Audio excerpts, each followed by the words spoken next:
বোলো নমস্কাৰ। কি খবৰ বন্ধু বান্ধৱীসকল? আশা কৰোঁ সকলোৰে ভাল। আজি মই আপোনালোকক দেখুৱাবলৈ গৈ আছোঁ তিনিচুকীয়াৰ মাকুমত অৱস্থিত শিৱধাম। আৰু বতৰটো ইমানেই ভাল আছিলে, গৈ ইমানেই ভাল লাগিলে। বৰষুণ দি আছিলে, বতাহ দি আছিলে, বিৰাটেই ভাল লাগিলে। কিন্তু আজি মঙলবাৰ হৈছে, ইমানেই গৰম দিছে। শাওণৰ মাহ বৰষুণ দিলে ভাল লাগে, কিন্তু গৰম আজি বহুত গৰম। আজি মনত পৰি গৈছে কালিৰ দিনটোলৈ। আৰু অৱশেষত আমি গৈ এয়া শিৱধাম পালোগৈ মাকুমৰ।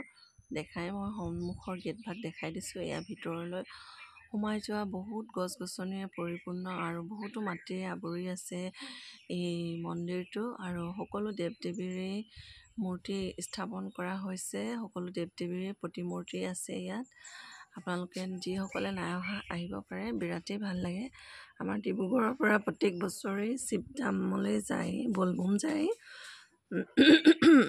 আৰু ৰাতি যায়, ৰাতিপুৱা সময়ত পূজা কৰি গুচি আহে। আৰু সেই সময়ত বহুতো ভিৰ হয়। আজি আমি গৈছিলোঁ, সিমান ভিৰো নাই, গৈ বিৰাটেই ভাল লাগিলে। তাকে ভিডিঅ'ৰ মাধ্যমেৰে আপোনালোকৰ মাজত শ্বেয়াৰ কৰিছোঁ। মই যিহেতু ফল মূলৰ শৰাই দিছিলোঁ, ইয়াত সৰু সৰু কণমানি শিশুসকলক ফল মূল দিলোঁ। আৰু ইয়াতো মই দোকানৰ পৰা বস্তু লৈছিলোঁ, আৰু দোকানতো মই ফল মূল বিতৰণ কৰিলোঁ। তাকে আপোনালোকৰ মাজত ভিডিঅ'টো আগবঢ়াই দিছোঁ। আৰু সন্মুখভাগ যে ইমানেই ধুনীয়া, আপোনালোকৰ দেখিলে মন ভাল লাগি যাব। প্ৰত্যেক দেৱ দেৱীৰে প্ৰতিচ্ছবি ৱালত অংকন কৰি থোৱা হৈছে। প্ৰতিচ্ছবি আছে, আৰু সেই প্ৰতিচ্ছবিখনৰ একোটা কাহিনী আছে। বিৰাটেই ভাল লাগিব চালে। এয়া হৈছে সকলো জনগণই ইয়াত চাকি বন্তি জ্বলাইছে নিজৰ নিজৰ মনোকামনাৰ বাবে। আৰু ইয়াতে আমি শিৱলিংগ আছে, শিৱলিংগত জল অৰ্পণ কৰিলোঁ, গাখীৰ অৰ্পণ কৰিলোঁ। অৰ্পণ কৰি এয়া আপোনালোকক মই ভিডিঅ'টোৰ মাধ্যমেৰে দেখাইছোঁ। সকলোৰে মনোবাঞ্ছা পূৰ্ণ হ'বৰ বাবে ইয়াতে চাকি জ্বলাইছে। এয়া চাকি জ্বলোৱা স্থান।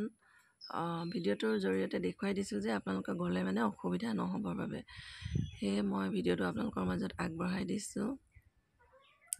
প্ৰত্যেক দেৱ দেৱীৰে আছে। এয়া হৈছে ৰাধা কৃষ্ণৰ মূৰ্তিভাগ।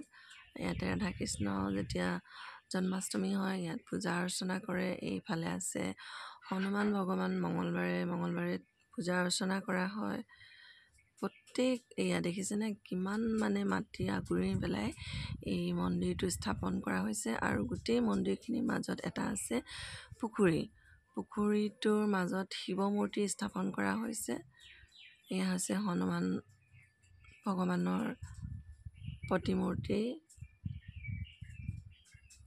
চাৰিওফালে গছ গছনি, বহুত মাটি আগুৰি আছে। মই একচুৱেল হিচাপটো ক'ব নোৱাৰিম, কিন্তু বহুতেই মাটি আগুৰি আছে। আপোনালোকে ভিডিঅ'ত চালে গম পাব। লক্ষী সৰস্বতী, এয়া ৰাম লক্ষ্মণ সীতা। আৰু এয়া দেখিছেনে, ইয়াত বিভিন্ন প্ৰজাতিৰ মাছ আছে। এয়া বতৰটো ডাৱৰীয়া, বৰষুণ দি থকাৰ বাবে ক্লিয়াৰকৈ অহা নাই। আৰু ইয়াতো কাছ আছে, শিৱ মূৰ্তি স্থাপন কৰি থোৱা আছে।